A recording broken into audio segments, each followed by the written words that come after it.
vos projets de construction, GCI vous offre un travail efficace et sécurité pour la réalisation de vos projets. GCI a mis en disposition toutes les mesures possibles assurantes pour la construction de nos bâtiments à des conditions professionnelles. GCI, solution ya bana ya mboka. À un temps limité et une durée bien déterminée, GCI vous offre un travail équitable. Nakobanga lisusu te pona kotonga ya ngai ndako. Pour GCI assure la qualité, sécurité de nos bâtiments.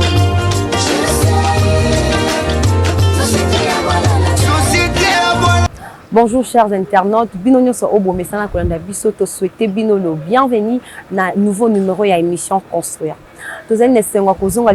na limité 10e ri na cadre ya état d'avancement, ya ba travaux ya construction ya bâtiment R+3 na lobby état d'avancement parce que to banda kotel sabino de le début ya ba travaux awa to sala émission lors ya implantation ba étape nyonso to sala ngo émission pe total sabino lors ya bétonnage ya plancher pour na premier étage to sala émission pe total sabino yango lelo tozali nesengo kozonga pour na kotel sabino lolenge nini bétonnage ya plancher ya deuxième étage et ko salema to kotel sabino yango du début jusqu'à la fin, mais si l'entrepreneur a causé la wana pour nous couper des biso ba détails nions na o étali projet o ya construction ya bâtiment R+3. À tout à l'heure.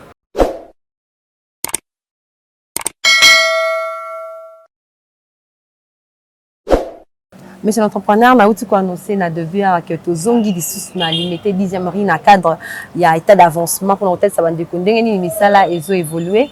Lelo eza bongo musala ya bétonnage à plancher pour na deuxième étage. Bozo préparant ngondenge ni pour musala sali makitoko puis otangeli biso vraiment na mupousser misala ni déjà o salemi awa pour lelo boko na deuxième étage. Bote na bande connaissance bisika bozali tozali reconnaissant pour notre attention particulière, flexibilité, surtout pour notre confiance que vous avez accordé. GCI ezali entreprise de construction, ezali ko pesa bino misala ou ba résultat ya musala oyo vous avez ko luka. Merci pour na attention particulière encore une fois de plus. Le tozali nesengo ya kotalisa bino état d'avancement ya projet oyo. Poto comme en étape oyo tozali déjà misala ebele oyo to citer ou to expliquer ngo tout au long ya émission oyo, mais pour na lelo ezali misala ya ko couler béton pour na plancher ou dalle ya deuxième étage. Poto réussir na étape oyo esengeli d'abord pour réunir un certain nombre de matériaux na itali misala ya dalle. Les bossos, et kozala na ba bois de coffrage, ba chevron et puis ba planche, et ko permettre biso to la plateforme oyo, to la plateforme ya planche na biso. Après ba planche na ba chevron oyo to tangi, vous avez besoin ya ba armature, ba dimension oyo zala qui déterminer na bordero na biso. Pour to la nat oyo ya dalle to ko sala awa. Et après yango, tu as besoin de matériaux tels que sable, ciment, caillasse, maille, en quantité suffisante par rapport en fonction de où vous avez qui évalue pour la plancher. Dans les matériaux, yango on a ototangi et puis tu as besoin de ouvriers qualifiés et non qualifiés na chantier pour ça musala. Pour Mutu à répondre na besoin par rapport à chantier, par rapport à tâche nae, disons. Batuana bazali nécessaire bazalawana pour tozali na un grand nombre bazali na c'est pour ça un mélange pour que dosage na biso ezala respecté. Mélange wana esengeli salema sable caillasse na ciment et bakisima pour ça mélange de béton wana emati likolo. Il y a aussi une équipe qui va travailler pour tambusa chariot puis couler béton dans le plancher et notre équipe il y a un son technicien parce que on a pas encore quatre béton puis couper ça en forme et tout ça dépend d'un mususu na besoin vous en avez ingénieur oyo bazali ko assurer supervision chantier oyo puis suivi bazala wana architecte pe bazali nécessaire bazala wana pour na kolandela projet oyo ndenge ezali ko sayema ezala surtout conforme na plan oyo ezala qui déjà disponible avant musala ebanda et batunyo so wana bazali awa kolandela musala pour que musala esayema na kimia donc to bongami na lolenge wana ndo moni que équipe ezali motivée et en dehors ya matériaux et puis personnel faut pas ça musala awa vous avez un matériel où vous avez besoin pour ça, vous avez besoin de bétonnière où ils allaient pour la béton, ça le mélange pour que tout coulant, surtout qu'ils allaient commencer en hauteur pour tout coulant en dalle à l'écolo. Et il y a aussi une autre disposition aujourd'hui pour que bandeko ou l'électricien soit plombier, bah ça la musala na bango et encastrement, et ça la au-dessus à fil électrique na dalle. Et bandeko pe oyo bazali ko sala plomberie, ba l'extra la tuyauterie na bango, surtout que bâtiment zali ko continuer za R+3 et bon que ba tuyauterie wana o bazali ko sala et ça la continuer donc et banda na sene banda na se et que na ngoti likolo parce que ezali bâtiment il y a 3 étages et sengeli bâtiment wana et ça déjà bien en place pour permettre installation future. Il y a pièces ezali comme sanitaire et puis au mususu totangi wana donc bandeko nyonso wana bazali ko travailler pour que tous les résultats. Donc, le to bongami et là c'est que l'équipe nous allons motiver pour que les lots oyo tout peut sa résultat où ils allaient au rendez-vous parce que tellement malam que l'étape nous souvent il y a plancher pour ça la coffrage et ça l'a mis déjà nat matière ça déjà posé et puis ça l'a mis na ndenge ya malamu surtout avec professionnalisme ndé au monde va travailler et tout le monde a fait son travail les lots oyo vous allez prêt pour que tout démarrer machine pour que le béton installément dans ndenge ya malam na o etali différentes tâches au tout ça depuis projet bandi les bosses qui construction a mis de clôture à 23 sur 11 mètres allez mis de clôture vous avez comme on a la parcelle et ça machine équipe global construction c'était le premier projet au bandaki après il y a aussi ça le contrat pour installer les travaux et fondation pour un bâtiment R+3 où ils allaient cotonner dans ce système qui après aussi c'est en haut tu as signé des contrats pour installer la maçonnerie et élévation des murs et arrêt de chaussée après aussi c'est en haut tu as aussi là sous dalle ou plancher il y a premier étage pour ça les maçonnerie il y a élévation des murs il y a là quelques semaines passées. Après aussi c'est en haut étape dalle et juste pour saler les lots parce que tout ça me en haut par rapport à l'étape pour que tout le monde malim surtout que les courtés ils allaient concourir ils allaient que ça ils allaient que ça le lengue et sengeli par rapport à ndenge ils allaient qui définit un contrat et puis ndenge planning na biso ils allaient qui établi au départ. Merci pour nos détails mais c'est l'entrepreneur tout à l'heure autour le bas que parcelle où ils ont la dimension en 11 sur 23. Est-ce que pour le retour à bâtiment R+3, ils ont la dimension bien déterminée ou le terrain sur le retour à bâtiment R+3? Oui, dans la conception et bâtiment, ils allaient tâches où ils allaient réserver pour l'architecte. On va voir comment concevoir d'abord. Oui. Mais l'architecte c'est la conception quand on a sentiment mais c'est là par rapport il y a demande il y a client. Oui. Donc, il y a un besoin et pas l'architecte a concevoir projet, mais à mesure de concevoir projet, adaptant par rapport à la dimension à parcelle. Oui. Non seulement la dimension parcelle, mais réalité, c'est-à-dire du point de vue environnement, c'est-à-dire bâtiment où ils allaient c'est que nous avons voisin je pense que c'est comme ça. C'est que l'architecte a un projet,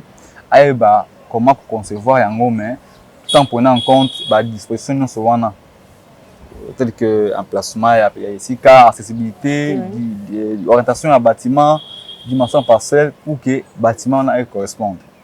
Pour répondre à la question vraiment d'opinion ce qui est la dimension bien non surtout ça le projet le projet ça makana demande à client. Le coup là demande à client qui tout ça le projet R+3 ils ont besoin d'aller surtout ça là où il y a 5 surtout maintenant que nous avons vraiment parce que ça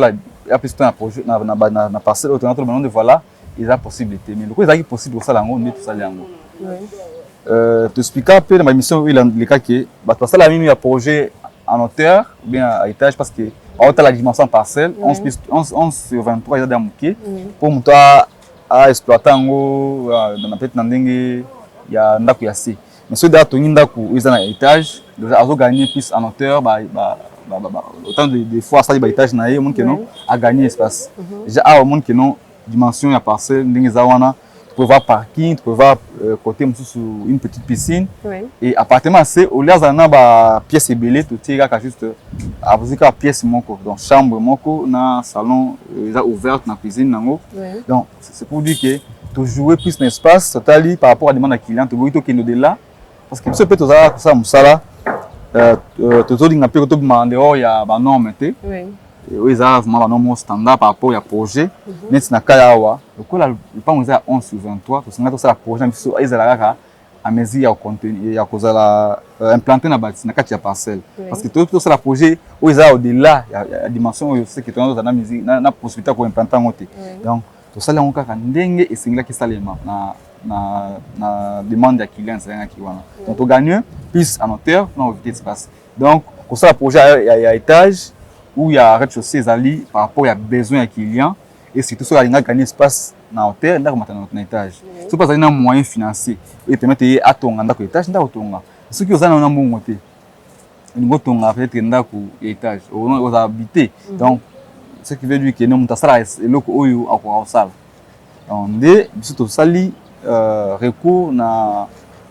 demande oyo asala ki wana to travailler pour te faire des résultats donc là tu vu je peux dire to yokani mais à valider projet to continuer nango donc ce qui passe nga biso bâtiment rez-de-chaussée on allait directement pour ça la bâtiment rez-de-chaussée donc ça qui à étage yé muka yebi pourquoi asana ki étage parce que par rapport à besoin na et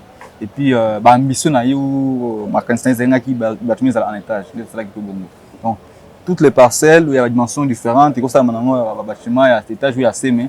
et c'est kaka yemoko mettre l'ouvrage à la initiateur ou bien à présenter besoin pour surtout venir pour traiter en pour répondre. Merci monsieur l'entrepreneur tout le monde banda ko to ngama a na Kinshasa baka ya humilité zo se présenter mingi cause ya humilité on les antani cause ya humilité na construction bâtiment ezalaka moi za ebelé entre ko énumérer ni balé parmi yango totangi humilité ezali lié na mauvaise installation ya plomberie quelque part ceux qui plombier a vraiment prudenté à cause que ça le raccordement ou bien ça l'installation à sali peut-être erreur ou bien ce que ça madame que ça va fuite pour que à la longue maïwana et résoudre muke se manifester na kati ya bâtiment ou bien na mur et pour créer humilité mais ça les hommes sous la langue humilité dans la état était mis assez et ça humilité ça uta na mabele dans souterrain ils ont par rapport à maï ou ils allaient na nappe phréatique ils allaient se manifester na surface ceux qui fondation ça même monter quelque part et c'est que surface où ils allaient en contact na terrain naturel et ko zalana ba souci lié na humidité où ils ont na mabele donc ba cause où na ko énumérer parmi tant d'autres ils allaient où ils avaient vraiment fréquentes. Merci ingénieur Elito qui ndengo énumérer ba cause parmi ba cause où ça la que humidité dans ndako peut se mi balé mais le quoi boyebi déjà ba cause wana bino en tant qu'entreprise en construction globale construction et ingénierie bo ça la rani précaution ni bozwaka pour que bo ko ya na kawana te ba humidité na ba bâtiment bino bozaka ko. Oui, merci. Na Italie humidité où ils allaient lié na nappe phréatique où ils allaient ko attaquer directement surface et AC parce que vous êtes en fondation. Biso en tant qu'entreprise, tu as à disposition déjà ya ko préparer plateforme na biso wana tout ça la C béton pavement avant de couler en haut. Tout ça là déjà d'abord compactage et tout ça les fondations à un certain niveau. Ils ont un peu surélevé où ils ont vraiment moi aussi quand niveau ya C wana. Et tu peux appeler couche moko étanche pour éviter contact donc couche moko imperméable. Pour éviter que nos mailles où ils ont assez et se déranger surface où il y a béton sur pavement wana. Donc je pense que la vidéo tout ça qui où il y a musala ya fondation tout ça qui malamu ndengeni tout ça qui fondation où et puis à chaque moment où tu as ça musala dans le monde a maille dans le bimase ça montre que nous sommes sur un terrain où ils allaient na maille à feu de profondeur et nous avons travaillé pour que tout remédier na kawana. Donc, raison pour laquelle notre fondation a été faite, tu travailles qui, tu prévois qui déjà une couche où ils sont imperméables ou étanches pour éviter que maïwana ils sont en contact dans surface où il y a béton sur pavement likolo. Donc, tu as à disposition avant tout ça la fondation et puis on a fait, je pense que non, c'est déjà pour nous une solution. Dans l'Italie, tuyauterie pour la plomberie et mimi banda pour étage, il a toujours un problème wana. Parce que ceux qui tuyauterie oyo ezali kosalema estalemi na ndenge malamu te il y aura toujours des problèmes et sengeli kozwa vraiment soin il y a installation et la plomberie et ezali kosalema pour tenir compte d'abord de la qualité des matériaux pour utiliser et moto azali kosala yango azala vraiment moto azali expérimenté pour assurer suivi na contrôle ya mosala azali kosala parce que le technicien peut faire son travail mais ceux qui azali na moto azali kosupervise yango na place oyo peut-être mbebe elingi kosalema donc superviseur ou bien contrôleur ou moto azali kosala suivi ingénieur akoki kodécanter situation vala place oyo bongisa moke lolenge totambolaka yango wana net na kaya chantier na biso azali kosala awa tozwi vraiment déjà badisposition nyonso wana pour que pembeni na biso esalema ndenge ya malamu et batio tozoutilize awa batio eza nango ebele batekaka mais moi toconseille bakili na biso bautilize batio ya pression donc tio eza en plastique bien sûr mais en pression c'est-à-dire la plus bonne qualité ezali eza coûté eza tio eza coûté et puis eza qualité malamu ezali vraiment solide ekoki kopanzana facilement te donc batio wana soki eza batio eza mauvaise qualité ekozala peut-être ebozopose yango moins de mouvement moins d'erreur ekoki kobeba be kozwa moins je peux dire pota bien ezoki moke na moment oyo bosala installation ndako après ekomi sikoyo kosointe fuite wana esimasi mais soki basaleli matériau ya bien tuyauterie eza batuyau eza vraiment qualité malamu je pense netika na biso bosala batuyau eza ya pression même temps onyati yango sans vraiment que non tu es makasi ekoki kopanzana te donc c'est déjà une disposition pour nous pour éviter baka ya bongo ezala et tozali mpe koveiller pour que l'installation esalema ndenge ya malamu c'est-à-dire koveiller na raccordement wana place azali kosala raccordement ya tuyau pour que ezala vraiment malamu pour que na suka tozala na problème te donc ezali basolution tozali kozwa parce que ezali mosala esengeli kosala yango malamu mpona koéviter retour retomber dans négatif tout ça la malamu pour que tout ça vraiment à l'abri ya ba problème où ils allaient ko déranger pas toute chose sur la santé. Merci ingénieur pour la précision que vous faites dans Italie ba humidité ba cause nango peu précaution bino bozwaka pour que et ça les mater au lobby que botizaka ba matériaux ya malamu ba technicien bazali qualifié ba yebi ko pour ba matériaux de construction peut suivre c'est les alatons esengeli ezala ntango tosala mosala ya batuyauterie pour que bafuite esalema te bahumidité ezala te maintenant oyo etali bafile électrique bainstallation oyo tomoni précaution nini bozwaka pour que bacourse soki esalema te mpo tozomona baincendie ezosalema mpo bainstallation esalemaki ya mabe na bino na global construction ingénierie baprécaution nini bosalaka pour que esalema malamu. Je pense que ezalaka même réponse na pesaki yo mpona etali plomberie ke esengeli kosala choix ya qualité ya matériaux pour utiliser au matériel pour na kozwa résultat ezali malamu premièrement deuxièmement ezali il faut kozala na technicien bazali expérimenté au pe ayebi mosala na ye parce que mingi ayebisa mosala parce que tozosala misala na bato baza expérimenté te bato bazali vraiment qualifié te na mosala soki ozali kosala mosala na bato batangi yango na kelasi bayebi comment kosala mosala et puis bobakisi su suivi nde mosala ezala malamu c'est ce que nous sommes en train de faire dans le chantier oyo tozala à chaque fois awa et ailleurs que il faut kosala en fait réunir un certain nombre il y a ba critères wana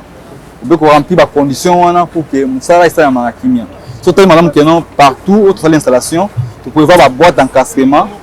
boîte wana ezali ko jouer un rôle moko important ezali à chaque point de chute il y a singa est-ce que soutien l'hypothèse comme ça point lumineux boîte ezali wana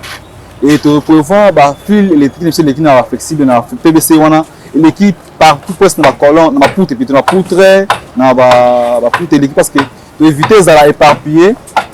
mais ali ba place moko bien déterminée l'équipe que non voilà câble ou l'équipe tel endroit les autres ne place tel tout est bien en place donc veillez vraiment c'est que nous sala installation en ndenge ngobani et utiliser plus parce que nous se peut je par rappel na qualité bien de tout le bawana que ba Singapour za la qualité bien parce que awa piraterie comme makasi mi balingi mosala ya moins cher na ba ko va faire noter moins cher et on a peut-être voir son l'européen ya qualité ya B après comme lobby voilà taux de des réclamations ceux qui sali mosala to respecter qualité ya biloko je pense que biloko ba makambo wana ya ba incendie ko za la té et vous veillez pe na suivi ezala rassurer comme ça c'est malamu awa to utiliser ba singa o ezali ya qualité ya bien sombaki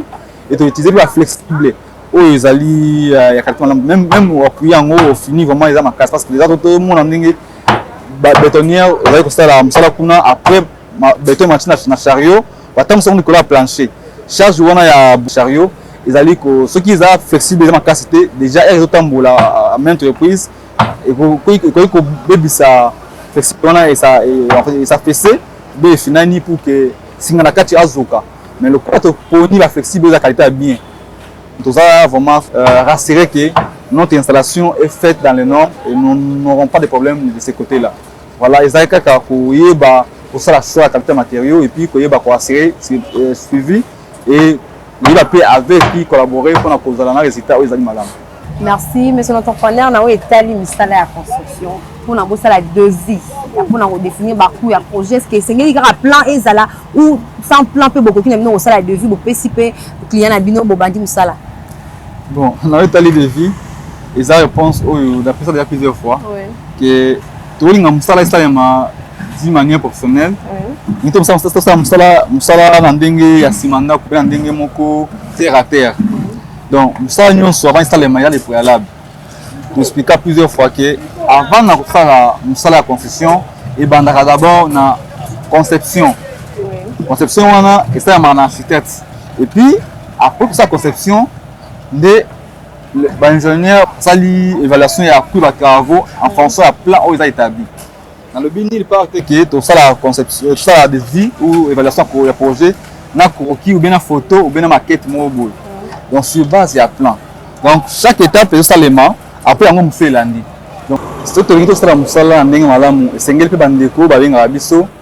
ba il peut respecter quelque part procédure autre lingi ko sala o ezali pour na sala musala e bima malamu. Na banzi que avant de ko expliquer ka benga biso c'est ka tala kanu autre sala ka amona que intéressant kai. Et puis pour intéresser c'est-à-dire il y a une certaine organisation et puis et respect pour se dire qui peut être au rendez-vous pour que il y ait un résultat. Et c'est que tant que vous avez bien habitué tout ça peut répondre à l'appel na bino et puis mini te expliquer quand même et ça pas si parce que tout ça mot mal compris et non être expliquer que non voilà projet ça l'a mis tant noté vous avez la mesure va beaucoup à projeter parce qu'il faut c'est évaluer mais pour évaluer il faut avoir un plan d'exécution. Au plan on est gratuité pour préciser plan de garantie que non seulement ça les plans et maman comme dans notre tonga l'architecte son travail ça n'est pas que ça la plan pour ça plan de concevoir projet et architecte là quand on ça na yo asala wana on suppose que l'architecte fait son projet et il peut simbongo ya musala na te il y a futa mandenge nini donc musala architecte ezali ko ça la conception à projet à disponibiliser le plan où il y a projet wana et puis l'ingénieur a sur plan wana a sali dimensionner projet puis a évaluer coût à projet wana et puis continuer musala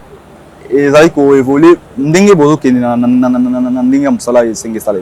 donc esenge to buta les aba étape étape où il y a le bosso photo sala ngo pour que to ke na mibali donc to ke to sali d'abord état des lieux après état des lieux to sali avant projet sala mis après d'avoir ko valider avant projet on a paramètres d'ouvrage mais to ko sala sikoyo projet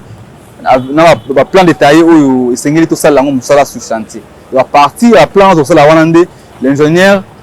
a ça la évaluation et travaux pour tailler combien ces travaux pourront coûter c'est tout ça une estimation ou une évaluation tout ça là en fonction il y a bâtiment tout ça là en fonction de la réalité à terrain où ils en face et puis en fonction il y a plan où ils sont disponibles par rapport à la dimension du bâtiment na éléments où ils allaient pris en compte dans le projet wana ndé yango sengeli ko zo en compte avant musala esalema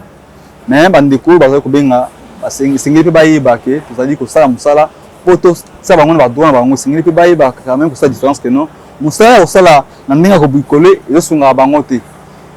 ba se plan ndenge to sala ba bango musala ni to sala ngo to respecter cheminement ou bien procédure pour que to aboutir na résultat madame to kena bango na ndenge bandeko musu ba sala bango musala bango mo bazamba résultat baza ko zwa parce que bien appelé voilà dans ça comme ça dans des hôtels ou bien ici na équipe boyer mais na satisfait parce que respecter procédure. Merci monsieur l'entrepreneur tous en commune à limité 10e rue l'autre ça hôtel que vous avez na 16e rue pour un hôtel ça va ndeko ndenge ni misala ici là qui total si bango vraiment ndenge salima qui avec professionnalisme awa tozali na 10e rue pour un hôtel ça bango misala ya bétonnage et à plancher pour na 2e étage mais à part limité bosalaka bozana ba chantier pe ebele botambola kesika misala ezobenga bino esika ba client na bino bazana ba terrain mais na nsele pe tomoni bozana ba chantier mo ebele ozali en cours mosusu pe déjà si la lecture nini kosala par rapport ya ba construction ezosalema na commune ya nsele à la longue après 15 ans après 15 ou 20 ans lecture nini osala par rapport ya ba construction ezosalema kuna na nsele nazali encourager bandeko nyonso bazali kosala mosala na nsele surtout bandeko ya diaspora oyo bacomprendre kozala na esika na Congo ezali eloko moko ya motuya donc na oyo tokoki koloba lelo eza ke nsele eza commune oyo tokoki koretrouver encore baespace vide eza ebele parce que bandeko atongi nano vraiment te na nsele eza vide mais esengeli ntango bazali kotonga koyeba korespecte certaines normes banorme teme eza respecte te nde yango ezali kobangisa biso bamosusu oyo tozali komona mosika ke tozali koya tozala na problème oyo eza nango tozala wana bacommune ya monga fula bacommune ya Selema oyo ekoma mpe na commune ya Nsele parce que certaines dispositions ne sont pas mises en place et puis bato bazosala mosala kaka na ndenge na bango sans koconsulter ou bien koappliquer banorme esengeli ezala na confusion. Normalement, le terrain est vide. Avant de la construction du bâtiment, il y a d'abord le lotissement. Le lotissement, à cause de lotissement, c'est un lotissement privé, parce que c'est dans l'État congolais. Donc, quand l'État a dit que c'est l'effort de la population, c'est une mise en charge. C'est-à-dire il peut y avoir aussi bandeko qui ont une bonne volonté pour accompagner le projet. C'est un lotissement privé, mais c'est une norme. C'est-à-dire na ba expert et ba géomètre pour baya ko sala mesurage à terrain ba sala cartographie à terrain on a ba ko sala lotissement ba kabola mapangu ba parcelle selon ndenge ba norme urbanistique et ko sanga voir espace vert ba prévoir voirie place d'école espace de jeu non so wana ezala se retrouver na lotissement autre truc comme on ezali vraiment regrettable que mutu azali kosala mosala na ndenge na ye na ndenge ayebeli e na suka nango tozali kokóma na bastation oyo tozala nango na bacommune mosusu neti ya monga fula nazoka exemple neti yango parce que so otali malamu baprojet ezali kosalama mingi na Nsele mais so otali sur le 100% ya baprojet ya Nsele kosalema 80% ya projet ezali kosalama na baamateur et non seulement baamateur bazali kosala yango vraiment sans prendre en compte certaines disposition oyo esengeli kozwa avant basala ba projet wana na par exemple au moins la parcelle ezali à 20 sur 20 mais na pembeni nango avenue oyo ezali pour na accès à parcelle wana ezali à 3 mètres oyo se retrouver na parcelle ezali ya 40 sur 20 mais avenue nango ezali à 3 mètres 50 ou bien ya 2 mètres 50 oyo tuna na moto oyo be bandeko oyo bakokoma na lupango ndenge nini po basala musala parce qu'il faut mutuka bien véhicule gros véhicule eya na matériaux pour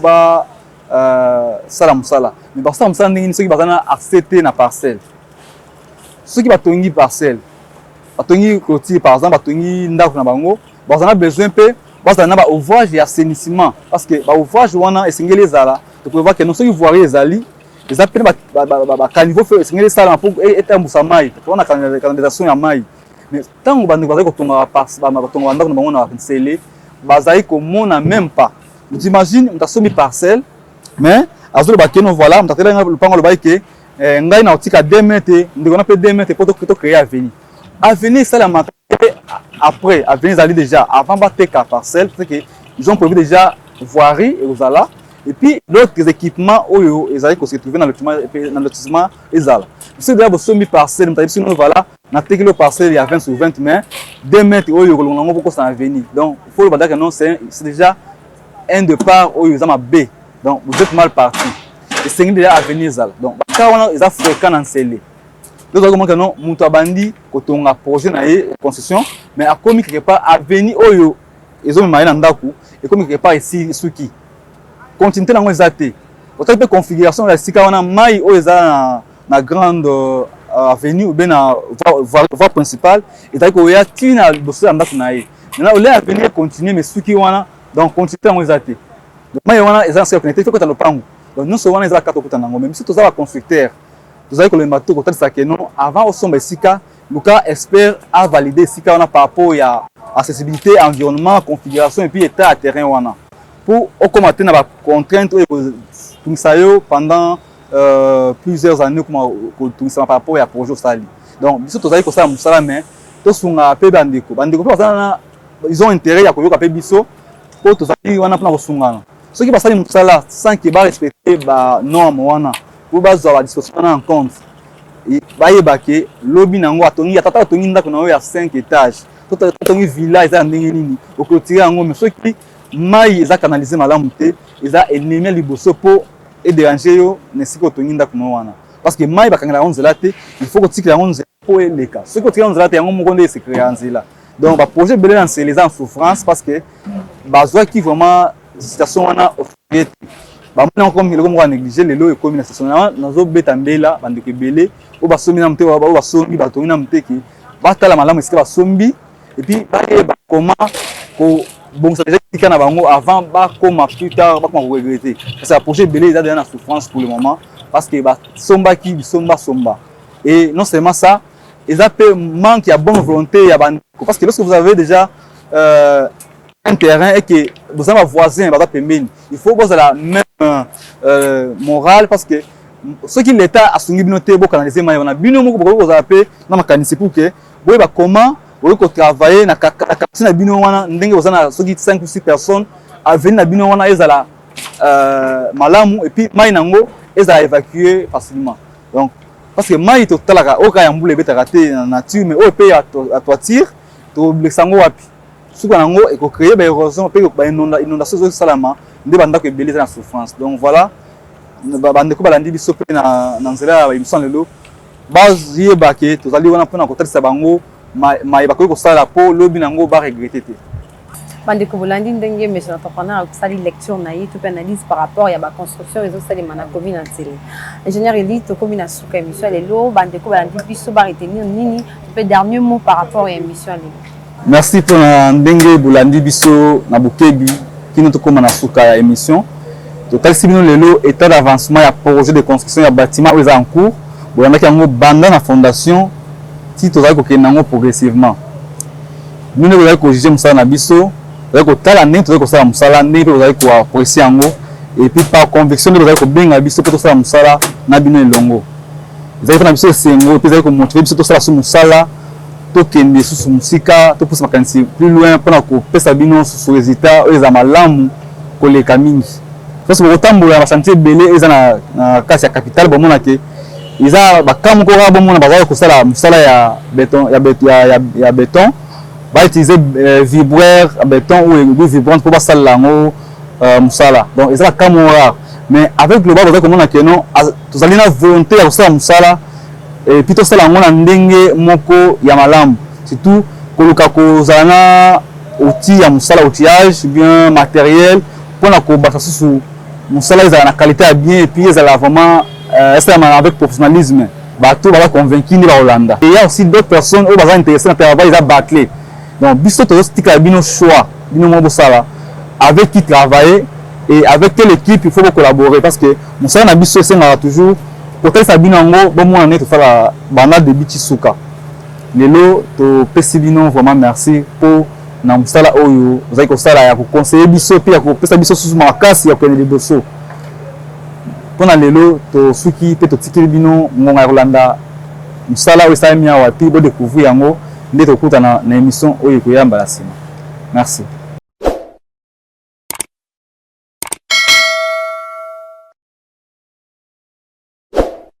Tokomi na suka émission construire ya mukula lelo merci mingi na bino pour na attention particulière tozala ki bongo na commune ya Limete 10e rue pour na kotal sabino misala ya bétonnage ya plancher pour na 2e étage nazo rappeler na bino que projet zali ya kotonga bâtiment R+3 c'est-à-dire 3 étages lelo to sali bongo bétonnage ya plancher pour na 2e étage bomoni lolenge nini esalema kino suka mais c'est l'entrepreneur ayaki pour na kopesa bino ba détail na o etali projet o pe à répondre na ba question na bino botuna rabiso na o la construction na sur bozali satisfait pour na information bon contacter biso na numéro ezali affiché na bas ya écran na bino de to mona nimbala sima au revoir. Je sais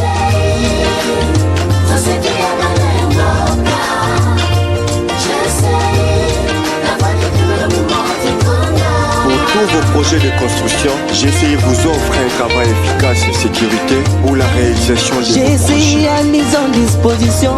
toutes les mesures possibles assurantes pour la construction de nos bâtiments à des conditions professionnelles. GCI, solution ya bana ya mboka. À un temps limité et une durée bien déterminée, GCI vous offre un travail équitable. Nakobangaka lisusu te mpona kotonga ya ngai ndako. Pour GCI assure la qualité, sécurité de nos bâtiments.